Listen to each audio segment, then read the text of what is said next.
Howdy, my name is Defesche, and today I'm going to be presenting my progress in modeling the tribological response of a metal matrix composite.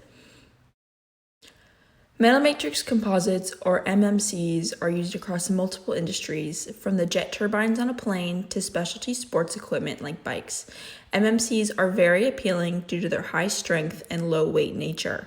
This is the result of ceramic and metal oxide or carbide phases, which are homogeneously distributed throughout a base metal matrix. Typically, a hard and soft phase is included. This soft phase usually causes an increased resistance to friction, fatigue, and wear. To the right, we see an SEM image of the MMC that we're focusing on, a nickel titanium carbide carbon metal matrix composite. The graphite exists as dark spherical clusters, and the titanium carbide exists as smaller, dark cuboidal pieces.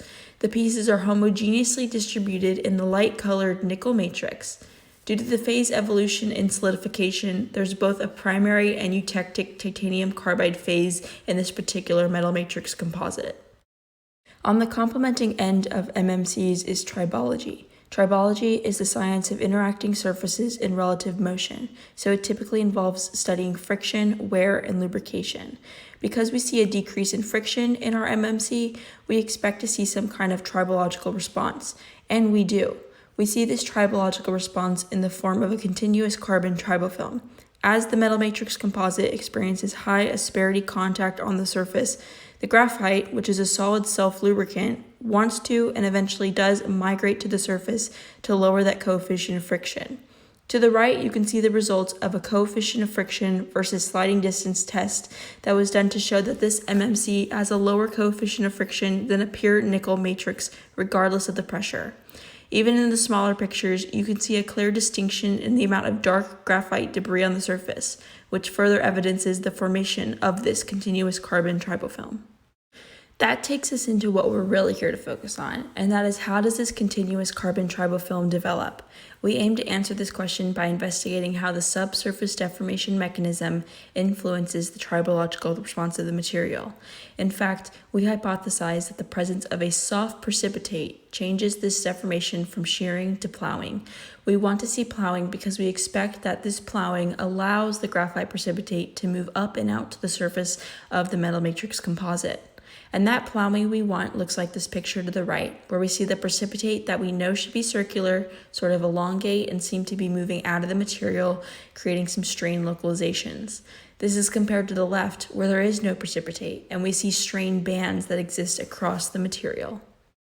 We plan to accomplish this using commercial finite element code Abacus. In Abacus, we are simulating dry, sicilic sliding conditions in this 4-step repeating cycle.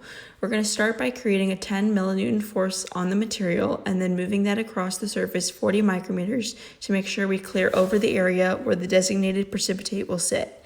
We are then going to release that force. We're not making it 0 because then the indenter would literally fly away and we wouldn't be able to do any more cycles. The indenter is then going to return to its starting position, and the cycle will repeat however many times necessary.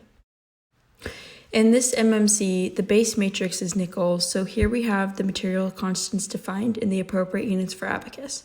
We are modeling this material as being elastic, perfectly plastic.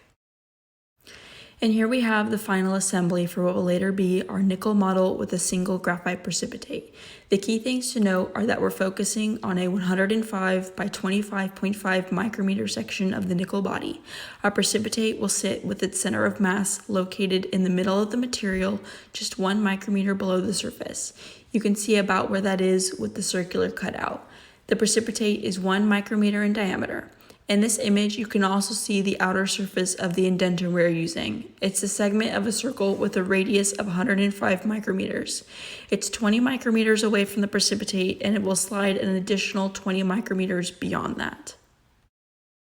So here we have our completed nickel matrix. We're using peak to evaluate it, which is the equivalent plastic strain. Peak is a scalar variable that represents a material's inelastic deformation. So when the material yields, the peak value shows up as a color other than this dark blue. You can see this happen as the indenter runs across the surface. Based on this model and the corresponding legend, the highest equivalent plastic strain is about 0.779, or roughly 78% plastic strain. For comparison, here's a snapshot from the model at the end of its cycles and the image of shearing I showed earlier. Though the images are not exactly the same, we see a clear similarity as this stack of bands has developed. This is exactly the kind of response we wanted to see in the nickel matrix model. And because we were able to successfully simulate this, we can then introduce the soft graphite precipitate of this metal matrix composite into this finite element model. We are introducing a single circular precipitate with a 1 micrometer diameter and its own set of material constants adjusted to the units for abacus.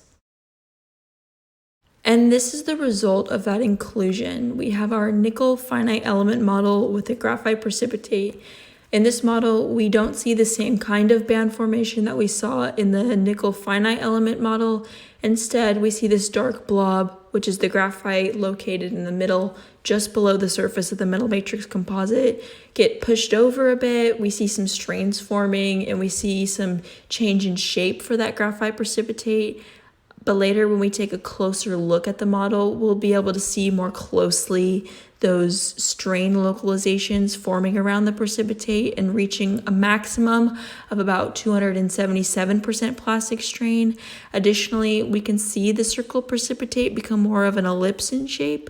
When we once again compare to the image of plowing I showed earlier, we see these same characteristics, and this is exactly what we hope to have seen with these simulations.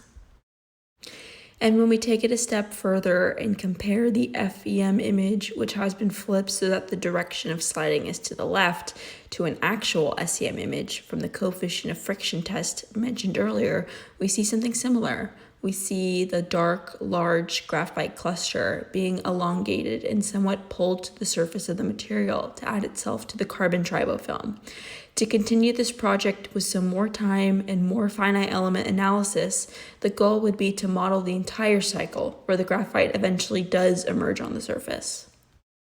And with that, I want to thank you for listening to my presentation, and I want to give a very special thank you to my faculty advisor, Dr. Ankit Srivastava, Laura Moody, and the O-REU program at Texas A&M University.